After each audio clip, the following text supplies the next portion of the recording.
آج بھی دیکھو کشمیر کے اندر یہ تحریک چل رہی ہے. کشمیر کے اندر دوسرے علاقوں سے ہندوؤں کو لا کر آباد کیا جا رہا ہے اور کشمیری علاقے میں چاہتے ہیں کہ مسلمانوں کی جو اکثریت ہے اس اکثریت کو اقلیت میں تبدیل کرنے کے لیے وہاں پر دوسرے علاقوں سے ہندو لا کر آباد کیے جائیں.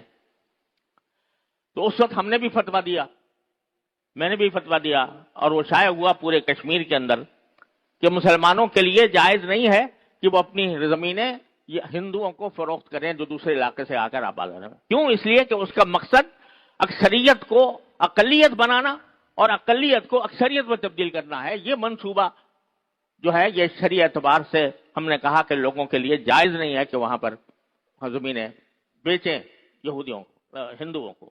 وہ فتویٰ بڑے پیمانے پر وہاں پر شائع ہوا اور الحمدللہ اس کا اثر بھی ہوا.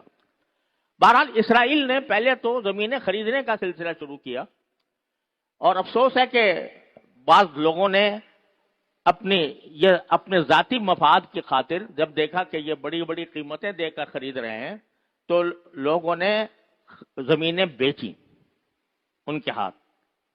جب ان کی ایک اچھی بڑی تعداد وہاں پر ہو گئی تو پھر رفتہ رفتہ انہوں نے جارحیت کے ساتھ لوگوں کو ان کی آبادیوں سے نکالنا شروع کیا اور پھر برطانیہ ان کے پشت پر آ گیا اور اس نے بالفور کا مشہور اعلان کر کے اسرائیل کی حکومت کو تسلیم کر لیا.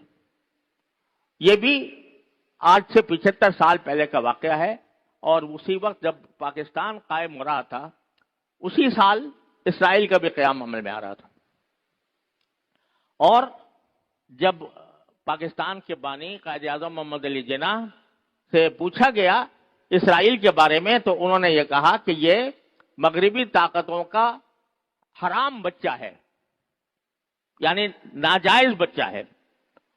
اور ان کی سوانح حیات میں ان کی بہن نے یہ لکھا ہے کہ جس وقت قائد اعظم آخری سانس تھے ان کے تو 3 کلمے ان کی زبان پر تھے, ایک کشمیر, دوسرے مہاجرین, تیسرے فلسطین, اور اس کے بعد لا الہ الا اللہ پڑھ کر ان کا ختمہ ہوا. تو پہلے ہی مرحلے پر ادھر پاکستان بن رہا تھا, ادھر اسرائیل بن رہا تھا. تو پاکستان چونکہ اس بات کے لیے ایک توقعات امت مسلمہ کی قائم ہو رہی تھی کہ پاکستان انشاءاللہ ایک ایسی اسلامی ریاست ہوگا جو پورے عالم اسلام کی قیادت کرے گا, اس کے مقابلے میں اسی وقت اسرائیل کو کھڑا کیا گیا. اور اس اسرائیل کی جب حکومت قائم ہو گئی تو اس نے زبردستی وہاں سے فلسطینیوں کو اپنے علاقوں سے نکالنا شروع کیا اور ان کو سمیٹ کر بہت لمبی تاریخ ہے, اس میں سمیٹ کر آخر میں ان کو غزہ کے ایک چھوٹے سے علاقے کے اندر محصور کر دیا محاصرے میں. یعنی دنیا میں کوئی مثال نہیں مل سکتی کہ اتنے بڑے شہر کو ایک ظالم حکومت وہ اس کو اس کا طرح محاصرہ کر دے کہ سوائے کھانے پینے کی اشیاء کے کوئی چیز اس کے پاس نہیں پہنچ سکتی.